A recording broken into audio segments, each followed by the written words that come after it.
Ես ունեմ toxic trait, ու էտենը, որ ինչ հետաքրքիր բան տեսնում եմ, մտածում եմ հաստատ ինքս էլ կարամ սարքեմ։ Եվ ուրեմն, եթե դու էլ իմ նման հիվանդ տանը նստած մտածում ես ինչով սպաղվել, արի ցույց տամ քեզ ոնց եմ սարքում իմ տան առաջին պոստերը։ Իմ տանը կան իմ նկարած մի քանի նկարներ, բայց ինձ վերջերս շատ է դուր եկել տանը պոստերներ կախելու գաղափարը, ու ես որոշել եմ ինքս սարքել։ Առաջին պոստերը սարքում եմ այն պարագաներով, որ տանը ունեի։ Թղթի փոխարեն կտավը,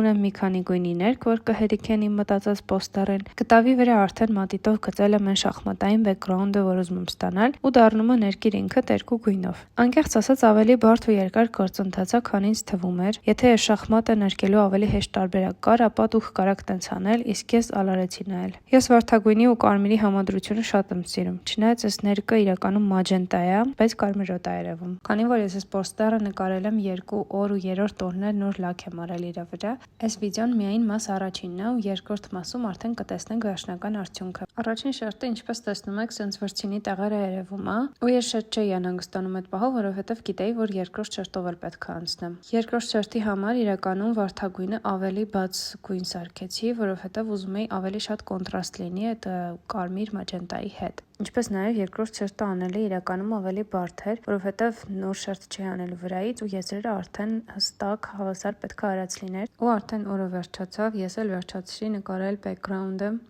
ամբողջ օրը ծախսել եմ մենակ ես նկարելու վրա։ Իսկ պոստերի վերջնական տեսքը ու ինչ եմ որոշել գրել վրան, կտեսնեք արդեն մյուս վիդեոյում։ Այնպես որ բաժանորդագրվեք, որ չկորցնեք, որովհետև իրականում շատ սիրուն է ստացվել արդյունքը։